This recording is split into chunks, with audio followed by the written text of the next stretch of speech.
মানে কি? ঝগড়া। প্রিয় ভাইয়েরা, ঝগড়া করবেন না। স্বামী রেগে গেলে স্ত্রী চুপ থাকবেন, স্ত্রী রেগে গেলে স্বামী চুপ থাকবেন। কারণ সহিহ মুসলিমে এসেছে, ইন্না ইবলিসা ইয়াদাউ আরশাহু আলাল মা। ইবলিস শয়তান তার সিংহাসন গেড়েছে সাগরের উপর। কোথায়? ইবলিসের সিংহাসন কোথায়? সাগরের উপর। সুম্মা ইয়াবআসু সারায়াহু, সে প্রতিদিন সকালবেলা তার সাঙ্গপাঙ্গরে গোটা পৃথিবীতে পাঠায়, যা পৃথিবীতে ফাসাদ সৃষ্টি কর, ফাসাদ সৃষ্টি কর।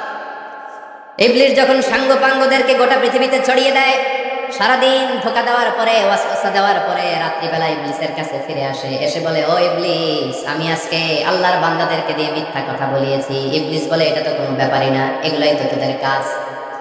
আরেক শয়তান বলে, আমি ওজনে কম দিয়েছি একজনের মাধ্যমে বাজারে। ইবলিস বলে, এটাও তেমন বড় কোনো কাজ নয়। আরেকজন বলে, আমি সুদের ডিলিংস করিয়েছি। ইবলিস বলে, এটাও কোনো কাজ নয়। আরেক শয়তান বলে, আমি মদের আড্ডাখানায় নিয়ে মসজিদে যেতে নিয়েছিল, সেখান থেকে সরিয়ে মদের আড্ডাখানায় আল্লাহর বান্দাদেরকে নিয়েছি। ইবলিস বলে, এটাও তেমন বড় কোনো কাজ নয়। আরেক শয়তান এসে বলে, মা তারাকতুহু হাত্তা ফাররাকতু বাইনাহু ওয়া বাইনা ইমরাআতিহি, আমি এক আল্লাহর বান্দার সাথে বান্দির ঝগড়া লাগিয়ে ঝগড়া করাতে করাতে তালাক পর্যন্ত নিয়ে গিয়েছি। মা তারাকতুহু হাত্তা ফাররাকতু বাইনাহু ওয়া বাইনা ইমরাআতিহি, আমি এক ইমানদার পরিবারকে ধ্বংসের শেষ প্রান্তে নিয়ে গিয়েছে। সামান্য ঝগড়ার পরে আমি ওয়াসওয়াসা দিতে দিতে ঝগড়া বাড়াতে বাড়াতে তালাক পর্যন্ত নিয়েছি। ইবলিস বলে, শাবাশ, তুই তো কাজের মতো কাজ করেছিস, আমার কাছে আয়, আমার কাঁধে ওঠ। ইবলিস তখন ওই শয়তানকে কাঁধে নিয়ে নাচতে শুরু করে। নাউজুবিল্লাহ বলবেন না? এজন্য ইমানদারদের সংসার ভেঙে খান খান হোক, এটা হলে ইবলিস খুশি। আর ইমানদারের পরিবার টিকে থাকলে আমার আল্লাহ খুশি। আমরা কার খুশি চাই? এজন্য শয়তানরে খুশি হতে দেওয়া যাবে না। ইমানদারদের পরিবারগুলো ঝগড়ার মাধ্যমে ভেঙে যাক, সবসময় শয়তানের মিশন এটা। আর ইমানদারদের পরিবারগুলো টিকে থাক, এটা আমার আল্লাহ সবসময় চায়। সুবহানাল্লাহ পড়েন। এজন্য দৌলতপুরের ভাইরা, ঝগড়া করবেন না। ঝগড়া কিন্তু নবী রাসূলদের পরিবারেও ছিল, আল্লাহ রাসূল সাল্লাল্লাহু আলাইহি ওয়াসাল্লামের পরিবারেও ঝগড়া ছিল। এটা স্বাভাবিক, দাম্পত্য জীবনের খুব সিম্পল ইস্যু। একজন রাগ করলে আরেকজন থেমে যাবে। পারবেন? কি হলো, পারবেন না? আল্লাহর হাবিব সাল্লাল্লাহু আলাইহি ওয়াসাল্লামের সাথে আম্মা জান আয়েশার ঝগড়া হলো। মজার একটা হাদিস শুনে, সহিহ বুখারীর হাদিস, মুসনাদ আহমদ ইবনে হাম্বলও এসেছে এই হাদিসটা। আম্মা জান আয়েশার সাথে ঝগড়ার পর আম্মা জান আয়েশাও রাগ, আল্লাহ রাসূল সাল্লাল্লাহু আলাইহি ওয়াসাল্লাম রাগ। এখন রাগ মেটানোর দরকার আছে না নাই? আল্লাহ রাসূল সাল্লাল্লাহু আলাইহি ওয়াসাল্লাম বললেন, আয়েশা চলো মিটমাট করে ফেলি। সুবহানাল্লাহ কইবেন না? চলো মিটমাট করি। তো কারে ডাকবো মিটমাটের জন্য? ওমর রে ডাকি। আম্মা জান আয়েশা বলে, না, ওমর গলিফ, ওমর খুব মেজাজ ওলা, আমার ডর লাগে। তোমার আব্বারে ডাকি। আব্বারে ডাকেন। আব্বারে ডাকেন।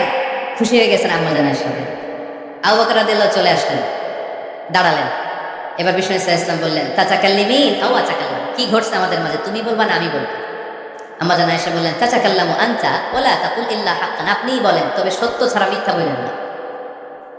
আবু বকর রাদিয়াল্লাহু তাআলা শুনে রেগে গেলেন, কি এ কেমন কথা তোমার?